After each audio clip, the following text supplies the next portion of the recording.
तुमने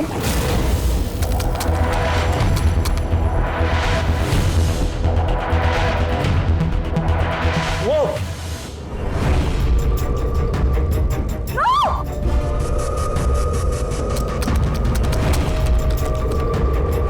भागो यहाँ से। विशाल, विशाल नहीं, प्लीज भागो यहाँ से। Vishal please, Vishal, Vishal please.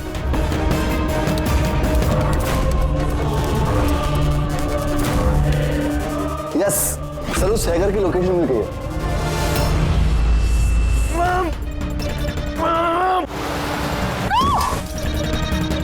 Vishal,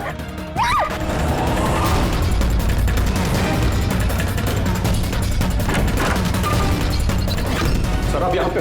Vishal please.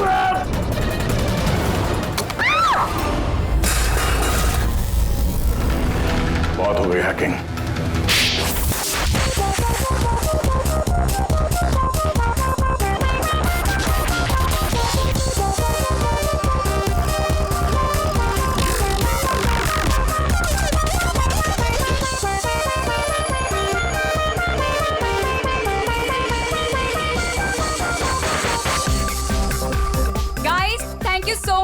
इतनी अच्छी पार्टी के लिए। लोग ठीक कहते हैं, अपना देश अपना होता है और अपने दोस्त अपने। वो तो है। और अपनी गर्लफ्रेंड अपनी। I love you so much. I love you too. वैसे प्रीति, मानना पड़ेगा, आजकल ऐसा रोमांस देखने को मिलता नहीं है। गाइस, मैं कुछ ड्रिंक लेके आती हूँ। Okay. Hey, can I get you a drink? I mean, क्या पियेंगे आप? क्यों? तुम वेटर हो? By the way, I'm Saurabh. और आप? देखो, अगर तुम इस दुनिया के अकेले लड़के होते तब भी मैं तुम पे कोई इंटरेस्ट नहीं दिखाती। तो ये नाम वाम पूछ के टाइम वेस्ट करना बंद करो।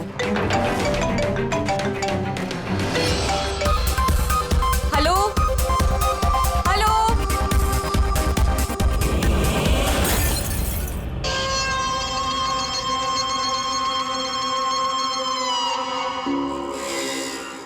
Hello hello, Tanisha,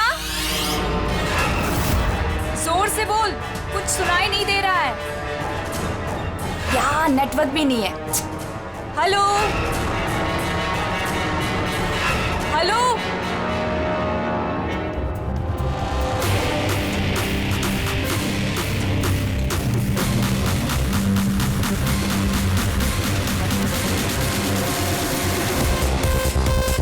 can you hear me? Tanisha,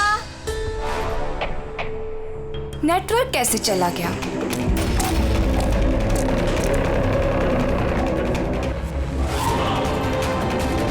phone क्यों नहीं लग रहा है?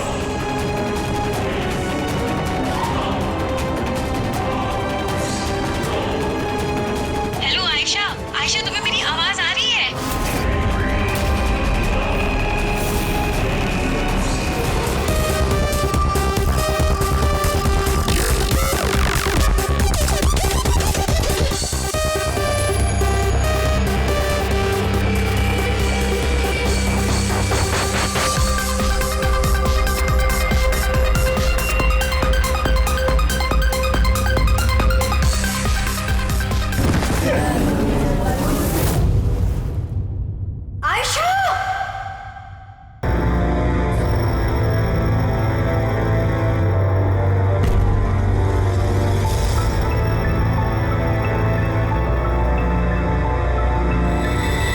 कैसे हुआ ये सब? हाँ? पता नहीं सर, ये सब कैसे हुआ। एक कॉल अटेंड करने के लिए बाहर गई और जब वापस आई तो ये सब। तुम्हारे अलावा और कौन कौन दोस्त है आयशा के यहाँ पे? सर ये प्रीति और ये विशाल है सर, आयशा का बॉयफ्रेंड। देख के लगता है कि आयशा का किसी के साथ हाथापाई तो नहीं हुई है। ये फोन रिसीव करने के लिए बाहर गई और वहां पहले से खूनी इसका इंतजार कर रहा होगा। मतलब सर ये खूनी ने सब प्लानिंग करके किया? नहीं पंकज, ये प्लान मर्डर तो नहीं लगता, क्योंकि अगर प्लान किया होता तो उसने किसी और हथियार का इस्तेमाल किया होता, ना कि कांच का। मतलब अचानक यहाँ पे कोई गुस्सा हो गया होगा आयशा पे और मार दिया होगा। लगता तो कुछ ऐसा ही है फ्रेडी। आयशा का यहाँ पे किसी के साथ कोई झगड़ा वगैरह हुआ था? कोई कहा सुनी? हाँ? ऐसे चुप रहने से काम नहीं चलेगा। ये सीसीटीवी कैमरा है, फुटेज देखेंगे तो पता चल ही जाएगा। सॉरी सर, सीसीटीवी कैमरे काम नहीं कर रहे हैं। व्हाट? सीसीटीवी काम नहीं कर रहा? इतनी लापरवाही? सर वो कल आखिरी गाने के दौरान धुएं की वजह से शायद टेक्निकल एरर आ गया है। मैं जल्दी ठीक करवा लूंगा। ठीक कराओगे जब तुम्हारा ये क्लब वापस खुलेगा। जब तक ये केस सॉल्व नहीं होता तुम्हारा क्लब बंद। सर मुझे लगता है ये खून सौरभ ने किया है। आमिर बाप की बिगड़ी औलाद है। Hey, can I get you a drink? I mean, क्या पियेंगे आप? क्यों? तुम वेटर हो? By the way, I'm Saurabh. और आप? देखो, अगर तुम इस दुनिया के अकेले लड़के होते तब भी मैं तुम पे कोई इंटरेस्ट नहीं दिखाती। तो ये नाम वाम पूछ के टाइम वेस्ट करना बंद करो।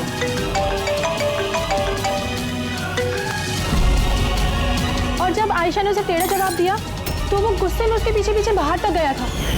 सौरभ का?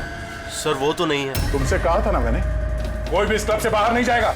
सर जाने नहीं दिया, शायद वो जुर्म करने के बाद ही चला गया, आयशा के अंदर आने से पहले। आयशा और सौरभ बाहर किस तरफ गए थे? सर उस तरफ।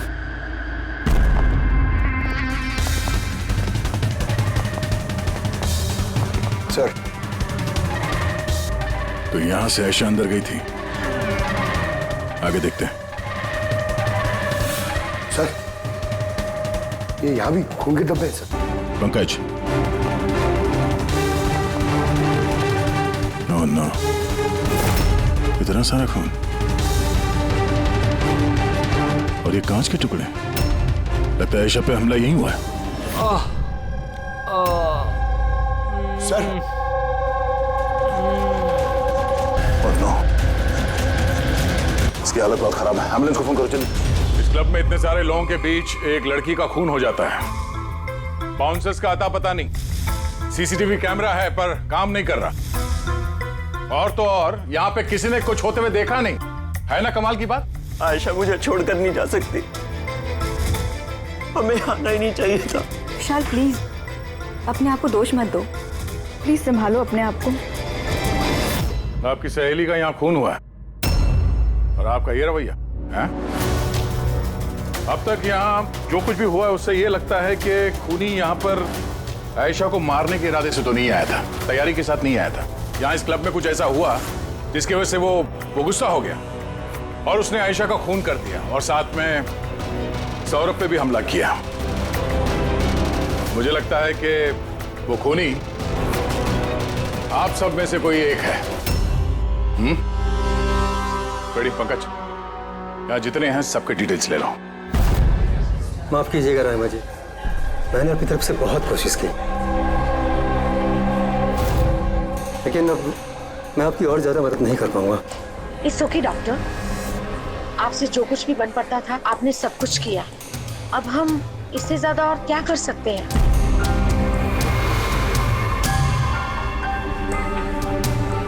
What happened, doctor?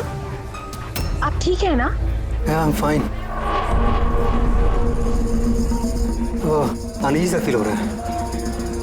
Excuse me. कहाँ जा रहे हैं आप? मैं जरा वॉशरूम होकर आता हूँ।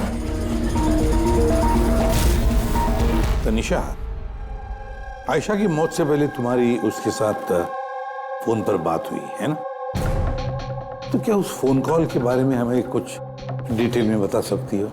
सर डिस्को में म्यूजिक लाउड होने की वजह से ना मैं ज्यादा कुछ सुन नहीं पाई। हाँ, पर उसको ये कहते हुए सुना। क्या हो रहा है, बता क्यों नहीं रहे हो? दर्द हो रहा है क्या? डॉक्टर के पास लेके जाओ। ये क्या कर रहे हो तुम? मतलब आयशा ये सब उस खूनी से कह रही थी? सर उससे भी ज्यादा हैरानी की बात तो ये है कि आयशा का खूनी उसे कह रहा था वहां से भागने के लिए। बड़ी अजीब बात है। खूनी आयशा को भागने के लिए कहता है और आयशा को खूनी की चिंता है। तनिषा एक बात बताओ, क्या उस आवाज को पहचान सकोगी जिससे आयशा बात कर रही थी? नहीं सर। सर लेकिन अगर खूनी को आयशा की इतनी चिंता है तो फिर उसने उसे मारा क्यों? वही तो, खूनी को विक्टिम की चिंता है और विक्टिम को खूनी की चिंता।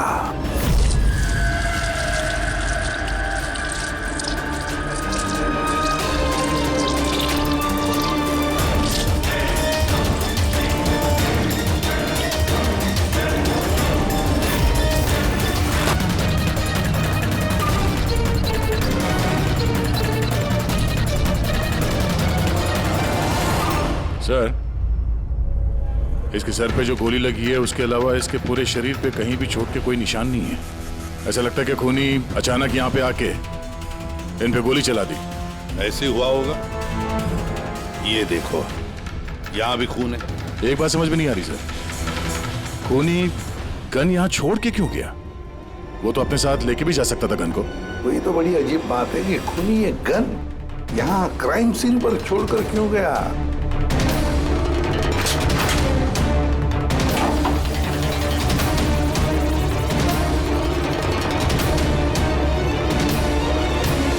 सर, ये देखिए, नीचे यहाँ पे ये टेप चिपका हुआ था। वॉश बेसिन के नीचे टेप? लगता है यहाँ टेप से कुछ चिपकाया था जो अभी यहाँ नहीं है। शायद इस केस से रिलेटेड कुछ हो। जरूर देखते हैं। रहमा जी, डॉक्टर यशवंत आपके डॉक्टर थे? जी हाँ। आप लोग यहीं पे बैठे थे इसी टेबल पर? जी हाँ, वो दरअसल मेरी बीमारी के सिलसिले में मुझे यहाँ पर मिलने के लिए आए थे। बहुत ही अच्छे और नेक दिल इंसान थे। आज जब आप उनसे बात कर रही थी तो आपको लगा कि किसी बात को लेकर वो परेशान थे? परेशान तो नहीं, लेकिन हाँ, अचानक उनकी तबीयत खराब हो गई थी मेरे सामने और वो एक्सक्यूज मी बोल के वॉशरूम के लिए चले गए। मैं तो सोच भी नहीं सकती थी कि ऐसा कुछ हो जाएगा। सर, ये कॉफी शॉप के मैनेजर है। यहाँ के भी सीसीटीवी कैमरे काम नहीं कर रहे? सर, 2 घंटे पहले तक तो काम कर रहे थे, पर अचानक कोई टेक्निकल प्रॉब्लम हो गई, इसलिए इंजीनियर को बुलाया हमने।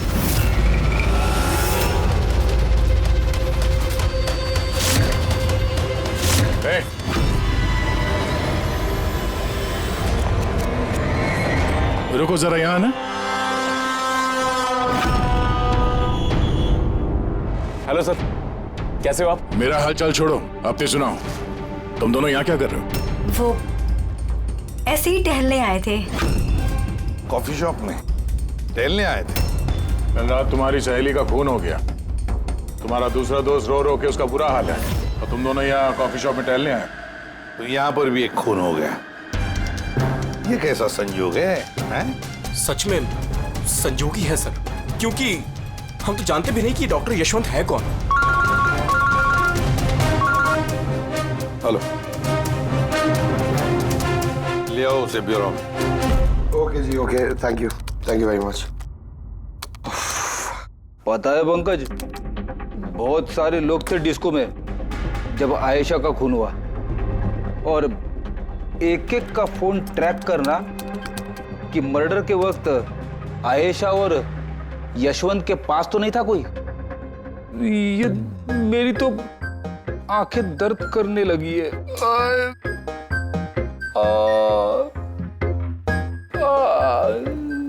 अरे ये साइलेंट को आंख पे लगाना बंद करो फ्रेडी सर। 50 और लोगों के नंबर है जिन्हें ट्रैक करना है, ये काम शुरू करो। ये क्या है? सौरभ, अब कैसी है तबीयत तुम्हारी? शरीर के जख्म तो आज नहीं तो कल ठीक हो जाएंगे सर, लेकिन जो मैंने उस दिन देखा वो शायद जिंदगी भर मेरे दिमाग से कभी भुला नहीं पाऊंगा। ना मैं कल पब जाता और ना ही मुझे आयशा की चीख सुनाई देती। लेकिन आयशा के पीछे पीछे तो तुम गए थे, उसने तुमसे ठीक से बात नहीं की, इसलिए। ये बात सच है सर कि मैं आयशा के पीछे गया, क्योंकि जब मैंने उसे ड्रिंक ऑफर की तो उसने मना कर दिया सर, और इनफैक्ट उसने मेरी इंसल्ट भी की, तो मुझे बहुत बुरा लगा सर, इसलिए मैं उसके पीछे गया।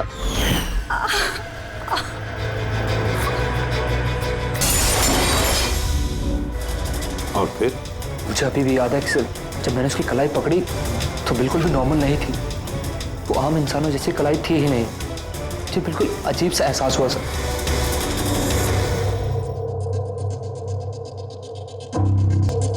तो आप कह रहे हैं डॉक्टर साहब कि इस गन पे कुछ चिपचिपा सा लगा हुआ है? हाँ, और वो चिपचिपी चीज रबर टाइप की है, वो जैसे सेलो टेप में होता है ना, वैसा। Cello tape gun? ओह, तो खूनी ने पहले से गन वहां वॉश बेसिन के नीचे छुपा के रखी थी। तो ये मर्डर एक प्लान्ड मर्डर था। हाँ, लेकिन ये गन जिससे यशवंत का खून हुआ है और ये कांच जिससे आयशा का खून हुआ है, इन दोनों पे भी कोई भी उंगलियों के निशान नहीं मिले। लेकिन भाई, इस कांच के टुकड़े पर एक खास तरीके की कुछ केमिकल लगा हुआ है, जैसे कि वो प्लास्टिक केमिकल।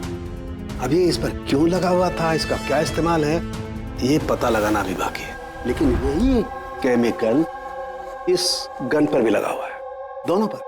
डॉक्टर साहब, आप तो कह रहे थे कि इस गन पे वो सेलो टेप का गम लगा हुआ था। वो तो है ही, उसके अलावा ये भी है। उसके अलावा एक केमिकल भी है। और जुबेन का और प्रीति का दोनों क्राइम सीन पे होना कोई सहयोग नहीं था। बिल्कुल, तुम बिल्कुल ठीक कह रहे हो। और तुम्हारी बात ये एक और चीज प्रूव करती है, इन दो यानी वो केमिकल जिनसे खुशबू आती है। हाँ, यशवंत और आयशा, इन दोनों की लाशों पर एक जैसी खुशबू। इसका मतलब बात साफ है, या तो दोनों एक जैसा परफ्यूम लगाते थे या फिर दोनों का खूनी एक ही था। जनरली एक औरत लेडीज परफ्यूम लगाती है और एक आदमी जेंट्स परफ्यूम। अब ये दोनों एक ही तरह का परफ्यूम लगाए, चांस थोड़ा कम है। यानी इन दोनों का खूनी तो एक ही है। आयशा की मौत के बारे में दो बातें पता चली है। एक उसकी दोस्त तनीषा ने बताई और दूसरी सौरभ ने बताई। तनीषा ने बताया कि खूनी ने आयशा को वहां उस पब में से भाग जाने के लिए कहा। अब दुनिया में ऐसा कौन सा खूनी है जो जिस इंसान को मारने गया है उसी से कहता है कि तू यहां से भाग जा? तो फिर खून करने आया ही था क्यों? नहीं नहीं नहीं नहीं नहीं नहीं नहीं, गड़बड़ है, कुछ ना कुछ तो गड़बड़ जरूर है। और सर वो दूसरी बात कौन सी? दूसरी बात सौरभ ने बताई। सौरभ ने कहा कि खूनी की कलाई कुछ अजीब सी थी, आम इंसान की तरह नहीं थी कलाई। शायद कलाई में रिस्ट वॉच या ब्रेसलेट हो। फ्रेडी जरा दिमाग लगा के बोलो, समझे?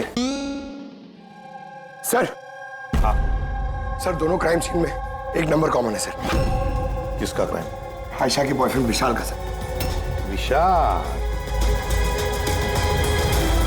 विशाल? ये विशाल तो कॉफी शॉप में दिखाई नहीं था, तो फिर ये कॉफी शॉप में पहुंचा कब?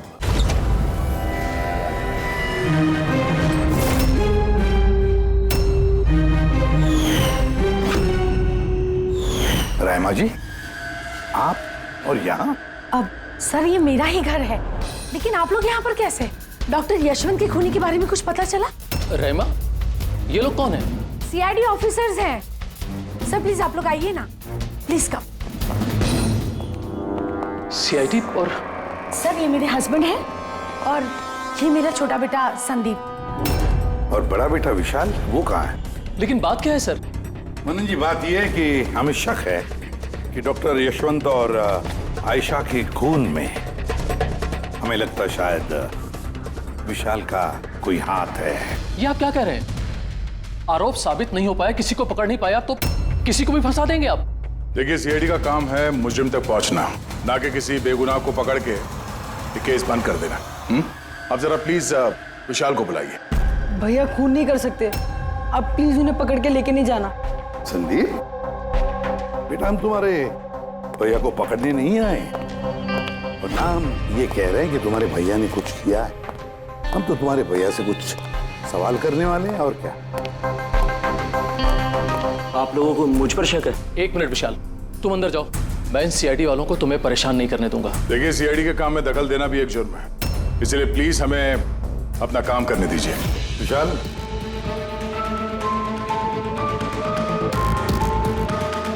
डॉक्टर यशवंत की मौत हुई थी कैफे में और तुम उस वक्त उस कैफे में थे। क्यों, किस लिए गए थे तुम?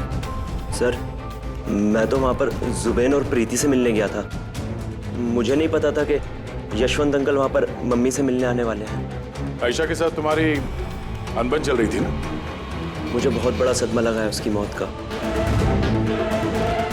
पता नहीं उसके बिना मेरी लाइफ अब कैसे कटेगी। मैं कुछ दिन अकेला रहना चाहता हूँ। ठीक है, जा सकते हो तुम।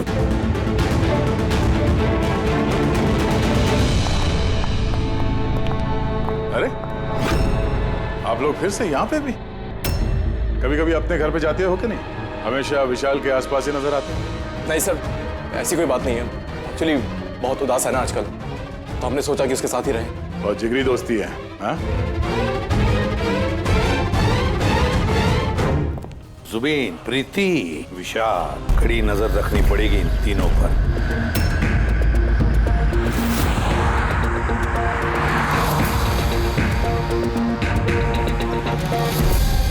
तीनों के घर पे इतने कैमरा फिट किए ना फ्रेडी सर, अगर मक्खी भी मिठाई पे बैठेगी ना तो पता चल जाएगा। वैसे काम वाला, दूध वाला और सब्जी वाला, इनके जरिए खुफिया कैमरा बिठाने का आइडिया बड़ा अच्छा था। अच्छा था ना?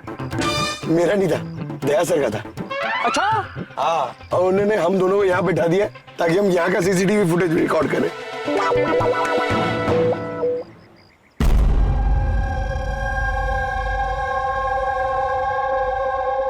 अरे बॉस, बॉस एक बहुत ही बड़ा सुराग हाथ लगा है जो इस केस की जड़ तक पहुंचा सकता है हमें। तू तो कब बताएगा? अरे बता रहा हूं ना। तो फिर बताना जल्दी यार। अरे यार सांस तो लेने दो। तुम्हें याद है वो टूटे हुए ग्लास पर और गन पर मुझे वो प्लास्टिक केमिकल मिला था? हाँ सर, क्या है वो केमिकल? वो है ग्राफीन, जो नकली चमड़ी, आर्टिफिशियल स्किन बनाने के काम में आता है। Artificial skin? हाँ। Prosthetic skin. Prosthetic skin. Prosthetic. Daya, याद है सौरभ ने क्या बताया था कि खूनी के हाथ में उसने कुछ अजीब सा देखा था। Prosthetic skin, prosthetic arm. तो ये खून किसी रोबोट के जरिए तो नहीं हो रहे? ऐसा खूनी का यूं मदद मांगना, कैसा तो नहीं कि ये खून अनइंटेंशनली हो रहे हैं बिना चाहे? नहीं दया, बिना चाहे खून कैसे हो सकता है? रही बात इस रोबोटिक आर्म की, ये रोबोटिक आर्म तो किसी के इशारे पर ही चलेगी ना। क्या सालुके, ऐसा कोई आदमी है जो इस रोबोटिक्स में प्रोस्थेटिक आर्म बोल, रोबोटिक आर्म बोल, पूरे रोबोट के बारे में अच्छी तरह से जानकारी रखता है? हाँ है ना, डॉक्टर जैस्मीन। मिलते हैं इस डॉक्टर जैस्मीन से।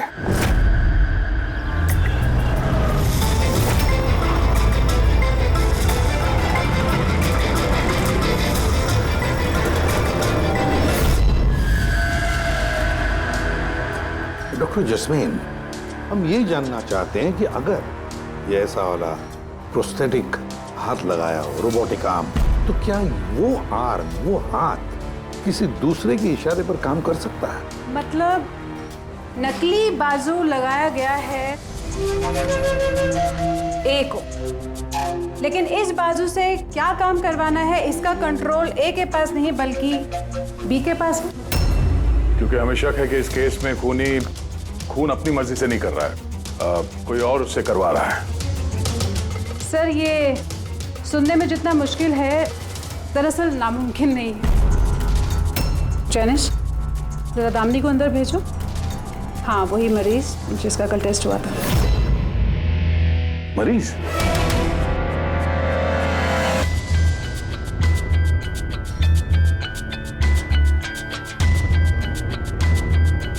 सर, दामिनी ने अपना दाहिना हाथ फैक्ट्री में काम करते हुए गंवा दिया था।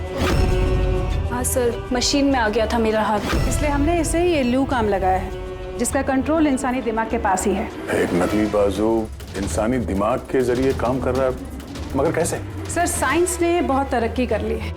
ये योला यानी लूक आर्म अपने आप में एक नया और पहला आविष्कार है।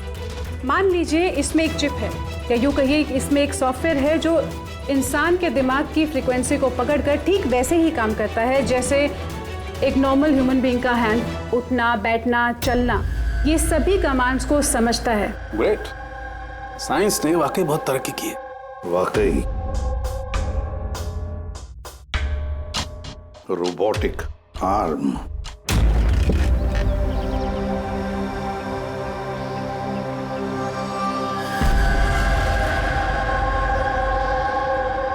बाय।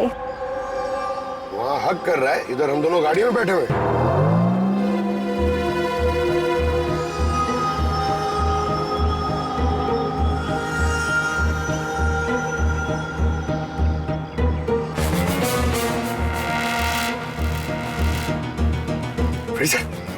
विशाल तो प्रीति के घर जा रहे हैं।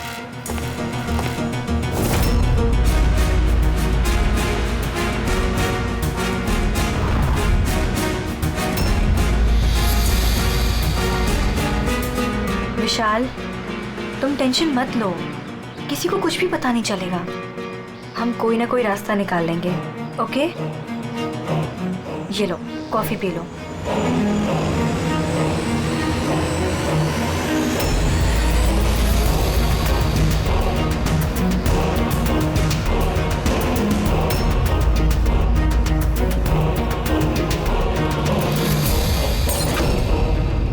विशाल, Preeti, are you okay? Preeti बाहर।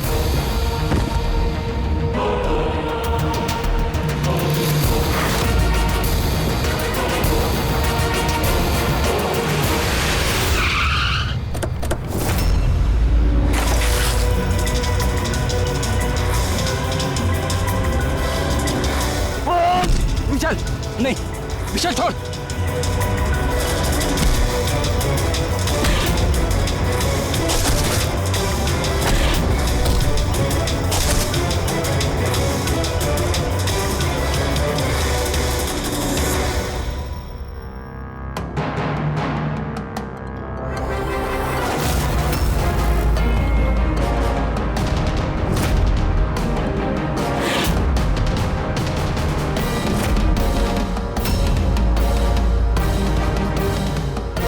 मैं मानता हूँ आयशा और डॉक्टर यशवंत का खून मेरे ही हाथ से हुआ था।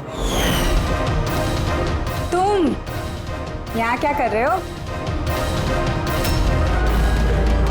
क्या हुआ? क्या हो रहा है ये? मुझे नहीं पता क्या हो रहा है मेरे हाथ को। कुछ प्रॉब्लम?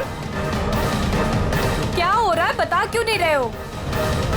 डॉक्टर के पास लेके जाओ। ये क्या कर रहे हो? ये क्या कर रहे हो? आयशा भागो यहाँ से, भागो! मैं बोलता हूँ ना भागो! आयशा!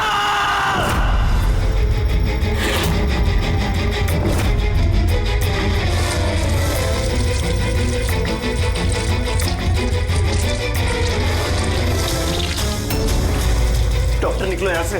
क्या कर रहे हो? मैं क्या करूं सर, मेरे हाथ पर कोई कंट्रोल नहीं। क्या? तुम्हारे हाथ पर कंट्रोल ही नहीं रहता? इसका क्या मतलब है? न जाने अचानक कभी कभी क्या हो जाता है। इसीलिए तुमने आयशा को वहां से भाग जाने के लिए कहा? हाँ सर, मैंने आयशा को वहां से भागने के लिए कहा था। आयशा भागो यहाँ से, भागो! और मैंने पूरी कोशिश करी थी कि मैं डॉक्टर यशवंत पर गोली ना चलाऊं। डॉक्टर यहाँ से जाओ। एक बात बताओ, क्यों गए थे तुम कैफे में? मैं वहां पर डॉक्टर यशवंत से अपना हाथ फिक्स कराने गया था और जुबीन, प्रीति मेरी मदद कर रहे थे क्योंकि मैं अपने घर पर नहीं बता सकता था कि आयशा का मेरे हाथों से खून हुआ। मैं जानता हूं सर, मेरी बात पर यकीन करना बहुत मुश्किल है, लेकिन सच यही है, खून मैंने नहीं बल्कि मेरे हाथ ने किया है। डॉक्टर जस्मीन, ये विशाल जो कह रहा है क्या ये सच है? मेरा मतलब है, क्या ये मुमकिन है कि एक रोबोटिक आर्म अपना ही दिमाग डेवलप करता है और फिर उसी दिमाग को लगा के कुछ भी कर सकता है? चांसेस कम है सर, मगर हाँ, अगर हाथ के अंदर लगे सॉफ्टवेयर को कोई हैक कर ले तो ऐसा हो सकता है। क्या? प्रोस्थेटिक हाथ में लगा हुआ सॉफ्टवेयर हैक किया जा सकता है? हाँ दे, हैक हो सकता है, पॉसिबल है। जब हैकर इस नकली हाथ की चिप हैक कर लेता है तो ये नकली हाथ उस आदमी के दिमाग से नहीं चलता जिसके शरीर में ये लगा है, बल्कि ये नकली हाथ चलता है हैकर के दिमाग से। मतलब किसी ने विशाल के इस रोबोटिक आर्म के सॉफ्टवेयर को हैक किया और फिर उससे खून करवाया। सर, इससे अच्छा तो मैं एक बाजू के सहारे ही अपनी जिंदगी काट लूं, जो हाथ दूसरों की जान का दुश्मन बन जाए। ऐसा हाथ मुझे नहीं चाहिए सर। विशाल, एक बात बताओ, जब तुम्हारा ये हाथ तुमसे कहता है कि वो किसी को मारना चाहता है, तब तुम क्या सोचते हो? क्या होता है तुम्हारे दिमाग में? कैसी अवस्था होती है तुम्हारी? सर 2-3 मिनट लगते हैं। मैं पूरी कोशिश करता हूँ अपने हाथ को काबू में करने की, लेकिन 2 मिनट के बाद जीत मेरे हाथ की होती है सर।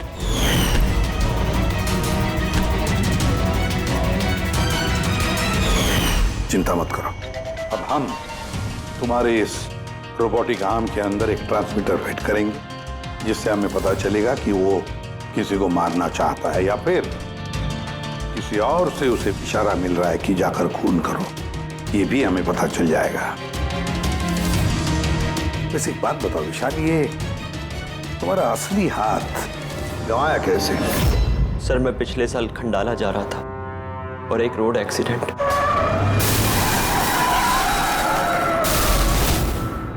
बस। जिंदगी में हमें कई बार इम्तिहान देना पड़ता है।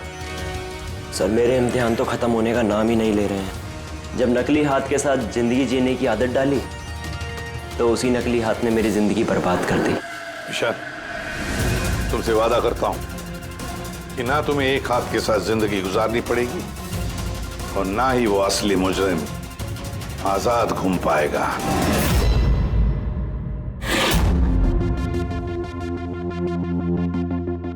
विशाल, मुजरिम ने पहले विशाल से आयशा का खून करवाया।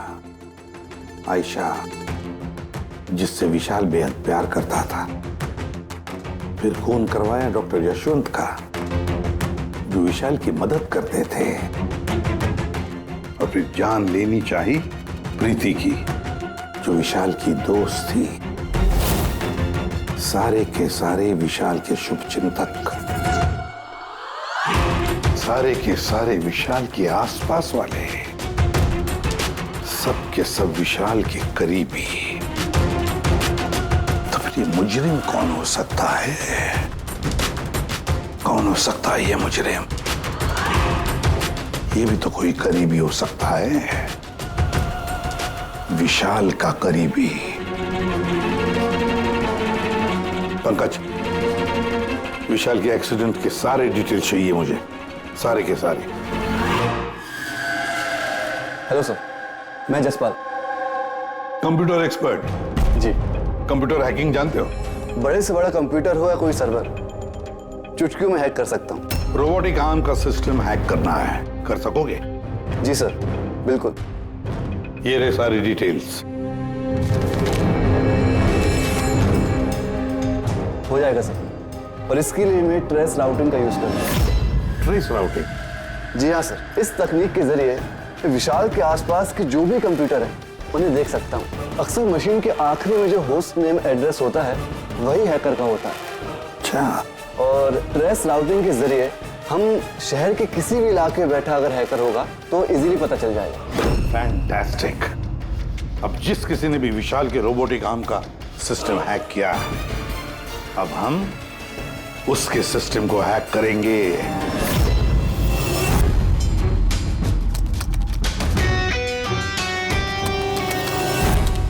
ये देखिए सर, इस वक्त विशाल के आसपास ये सारे कंप्यूटर चालू हैं और इन्हीं में से एक कंप्यूटर है उस हैकर का। बस एक बार पता चल जाए वो कंप्यूटर कौन सा है, फिर हमारा काम आसान हो जाएगा। जसपाल जल्दी करो, हमारे पास वक्त बहुत कम है। विशाल ने आज मुझे घर पे क्यों बुलाया है? अंकल आंटी भी नहीं है और पता नहीं क्या बात है।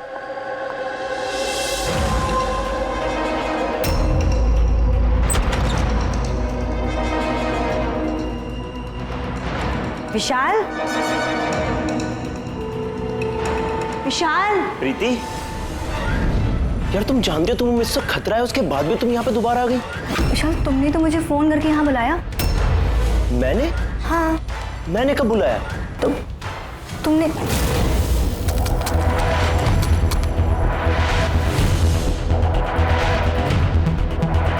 वो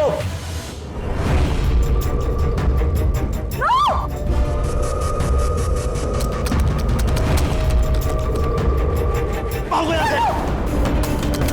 विशाल, विशाल प्लीज भागो यहाँ से।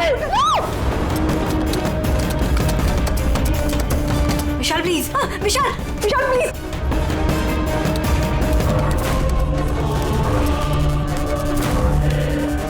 यस सर, उस हैकर की लोकेशन मिल गई है।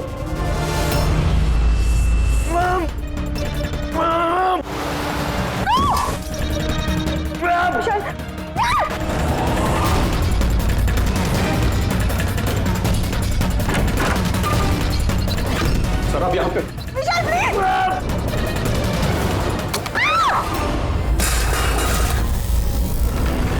बहुत हो गई हैकिंग।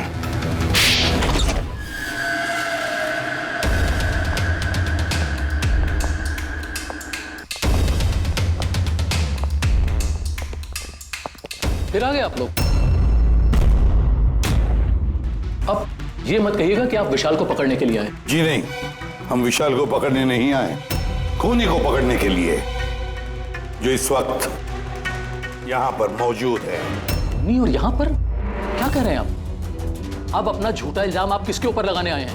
मनन जी, पिछले साल एक गाड़ी का एक्सीडेंट हुआ था कंडाला में। 3 लोग थे उस गाड़ी में। 22 साल का लड़का विशाल, 15 साल का बच्चा संदीप और 9 साल की छोटी बच्ची सोनिया। गाड़ी विशाल चला रहा था। कार का एक्सीडेंट बहुत बुरा था। बच्ची सोनिया की जगह पे मौत हो गई और संदीप पैरालाइज हो गया। ये अभी चल नहीं सकता। ये सब आपको कैसे पता चला अंकल? इस एक्सीडेंट में सबसे कम चोट लगी विशाल को। हालांकि जो चोट लगी वो कम नहीं, विशाल को अपना हाथ गंवाना पड़ा। वैसे विशाल आपका सौतेला बेटा है ना? सर विशाल मेरे लिए सके से भी बढ़कर है। सर आई रिक्वेस्ट यू, आप विशाल के लिए सौतेला शब्द यूज मत कीजिए सर। आई एम सॉरी मनन जी। काश सभी माता पिता आप जैसा विचार करते हैं। काश रहमा जी ऐसा विचार करती है ना रहमा जी?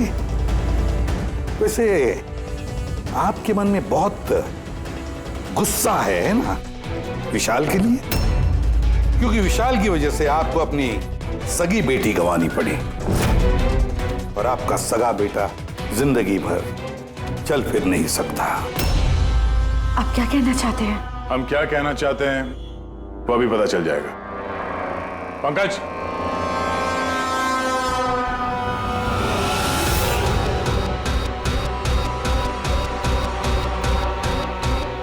सॉरी आंटी,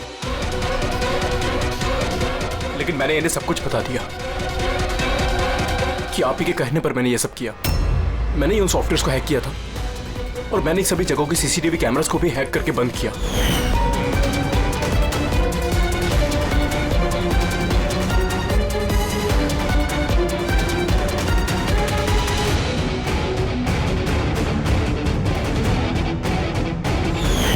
विशाल से बदला लेने के लिए पहले उसकी गर्लफ्रेंड को मारा, उसके बाद उस डॉक्टर को जो विशाल की मदद कर सकता था, उसके बाद प्रीति पर हमला। ये सब करने के लिए मुझे आंटी ने ढेर सारे पैसे दिए थे। सुबीन, तुम इतना गिर जाओगे मैंने कभी नहीं सोचा था। चलिए, सच्चाई अब आप सबके सामने आ ही गई है, तो मैं आप सबको यह भी बता दूं कि मैं तुम्हें मारने के बाद खुद मनन को भी मारने वाली थी, क्योंकि जिस तरह से मेरे अपनों ने चोट खाई है, मैं भी चाहती थी कि विशाल भी उसी दर्द से गुजरे, उसे भी उतनी ही तकलीफ हो। वो एक्सीडेंट था, एक गलती। गलती? तुम्हारी एक गलती की वजह से मेरी पूरी जिंदगी में अंधेरा छा गया। तुमने लापरवाही से गाड़ी चलाई और सजा किसको मिली? मुझे और मेरे बच्चों को। मम्मी, मैंने हमेशा तुम्हें मां नहीं भगवान समझा।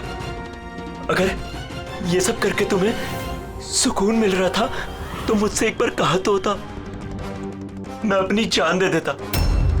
मुझे तुम्हारी जान नहीं चाहिए थी, मैं तो तुम्हें जीते जी दुख भरी जिंदगी देना चाहती थी। और आप सब मुझे दोष नहीं दे सकते, क्योंकि मैंने जो कुछ भी किया वो मैंने ममता के लिए किया। रहमा जी, मां इतना हल्का शब्द नहीं जो किसी औरत को मुजरिम बना दे। अरे मां तो वो होती है जो सिर्फ अपने ही नहीं दूसरों के बच्चों को ममता, प्यार और स्नेह से देखती है। विशाल भले तुम्हारा सगा बेटा नहीं था, लेकिन बेटा तो था ना वो, तुम्हारे परिवार का हिस्सा था वो।